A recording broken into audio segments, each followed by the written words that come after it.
Larry Stewart here with Ford Construction Pros. Meet Tim Worthington. We're at CONEXPO-CON 2017 talking about changes in the customer experience driven by machine health monitoring. Absolutely. And Tim, there's been a lot of talk, a lot of steps along the way, getting machines with telematics on them. Now we're talking about how does Deere help dealers and customers close the loop and start improving that customer experience. What's changing? What's going on right now at Deere? So right now inside the industry, and more specifically with Deere, most of our equipment comes in base, included with the equipment, is 5 years telematics service through JD Link. So what that enables is for the customer and the machine, more particularly, the information coming off that machine for the dealer to be able to monitor what's going on. Mm-hmm. The other side benefit to that too is related to the infrastructure we're building. That's a big component of what we're doing within Deere. What's changing is that each dealer will have a machine monitoring center that's centrally staffed. And then basically what we're doing from a John Deere standpoint is we're creating a machine health monitoring center that's going to look over the broad population, over 90,000 machines that are communicating to us every day what's happening. That's going to give us more visibility to what's happening in the field rather than just an isolated dealer with a specific machine with a problem. So we get to leverage that crowdsourcing of information and data and solutions to offer that customer that benefit. So how is Deere helping dealers get up to speed with the kind of expertise? Because this is kind of a departure, I would assume, for some dealers. Now, Deere's had telematics on machines since what, 2009 or before that? 2009 officially, right? So inside the development area, from a dealer development standpoint, number one, right now we have a lot of dealers that are already engaged. 75% of our dealers are already engaged in some form of machine health monitoring. Okay. So we've got a lot of core competence from a dealer standpoint built. They are actually sharing that between each other to really build that competence. Where Deere has stepped in is we've actually created a playbook. Largely, these are the appropriate steps you need to go through and the competencies that you need to have to form a machine health monitoring center within your dealership, and the specific direction that we're heading as a company.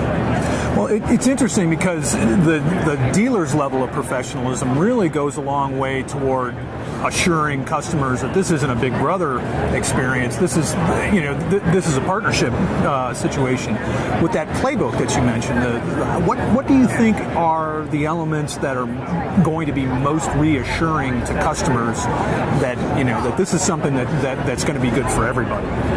So, I think when I think about that, largely, if I was a customer, what I would want to make sure is that number one is that the dealer had a keen focus on this area. That's what we're really assuring from a company standpoint, is from a strategic direction. We want every dealer to be fully engaged in machine health monitoring. The other piece is really making sure they have the appropriate staffing and tools in place to be able to execute it. Obviously, this is a lot about infrastructure and building infrastructure. And probably a big indicator about their level of engagement, yes? Yes, it is, actually. Number one is looking at the population of machines they have, obviously, is one of the key components. The other component is really associated with, our end goal is to be able to get the right information into the right person's hands at the right time.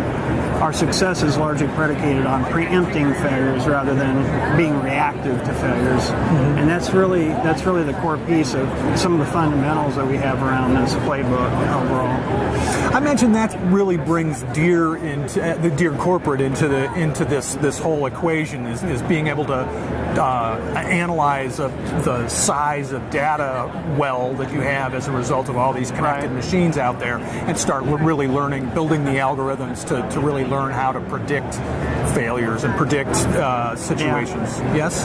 Yeah, it is. We largely we're doing a lot of that internally. Mm-hmm. We've got all the data.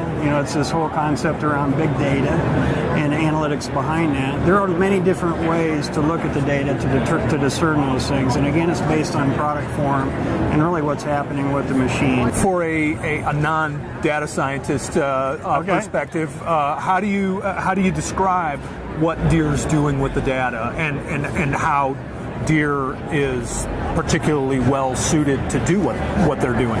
Okay. The simplest way I could put this is largely we're looking for shapes of data that does not fit the norm. And that's really the whole purpose behind data analytics in itself, and the different forms of it is we're trying to find out your specific problem before it occurs. And largely what we would do is we'd take your data, put it in the multitude of other similar type machines, and we'd try to sense and determine what might be happening in that case. That's the high level. Sure. And I guess if thinking about how that actually works, what you do is Deere's got all this data.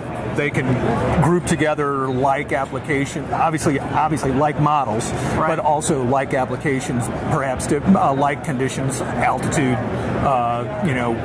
underfoot conditions, and that sort of thing. And it's great to have a string of data that says coolant temperature is, within spec, cooling temperatures within spec, coolant temperature is within spec. What you guys are looking for is when it says coolant temperature is no longer in spec. I think that's what from a data perspective, that's really what you're trying to pick out of the data is those things are out of norm.